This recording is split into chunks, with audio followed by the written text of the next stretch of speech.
बिस्मिल्लाहिर्रहमानिर्रहीम। अस्सलाम वालेकुम।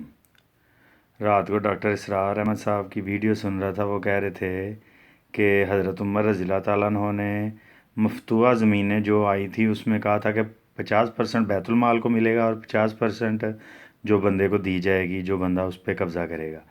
अब ये जो बाबर ने, अंग्रेज़ों ने, या उससे पहले मुग़लों ने, या उसके बाद अंग्रेज़ों ने ज़मीनें दी हैं महदूमों को, सैयदों को, वडेरों को, जनूबी पंजाब में, सिंध में, बलूचिस्तान में मुसलमानों से गद्दारी करने की वजह से दी हैं, या लोकल लोगों से गद्दारी करने की वजह से दी हैं।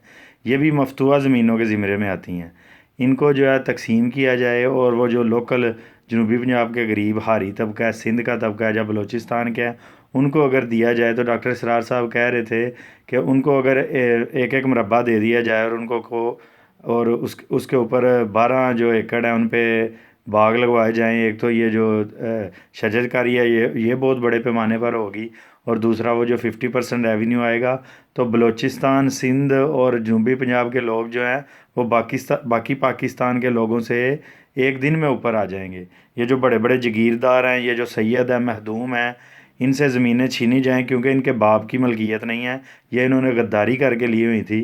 पहले शाह महमूद कुरैशी अपनी ज़मीनें जो है वो जनूबी पंजाब के लोगों को दे, बजाय ये सूबों के तकसीम की बात करने के, ये जो जागीरदारों की ज़मीनें हैं ये तकसीम की जाएं तो पाकिस्तान को रेवेन्यू भी इकट्ठा होगा।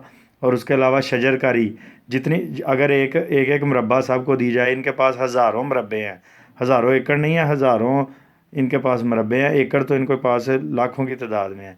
इनसे ये छीन के, इंडिया ने लैंड रिफॉर्म कर ली थी जैसे ही पाकिस्तान आज़ाद हुआ था, इंडिया आज़ाद हुआ था। अंग्रेज़ों ने जो ज़मीनें दी हुई थी नवाबों को, वडेरों को, इंडिया ने छीन के वो गरीबों में तकसीम कर दी थी। पाकिस्तान में भी जनूबी पंजाब में, सिंध में, बलूचिस्तान में जब तक ये ज़मीनें छीन के आम लोगों को एक एक मुरब्बा दिया जाए और उसमें वो बाग लगाएं, एक तो एनवायरनमेंट अच्छा होगा, दूसरा रेवेन्यू इकट्ठा होगा। तो ये डॉक्टर सरार साहब की बड़ी अच्छी तजवीज़ थी।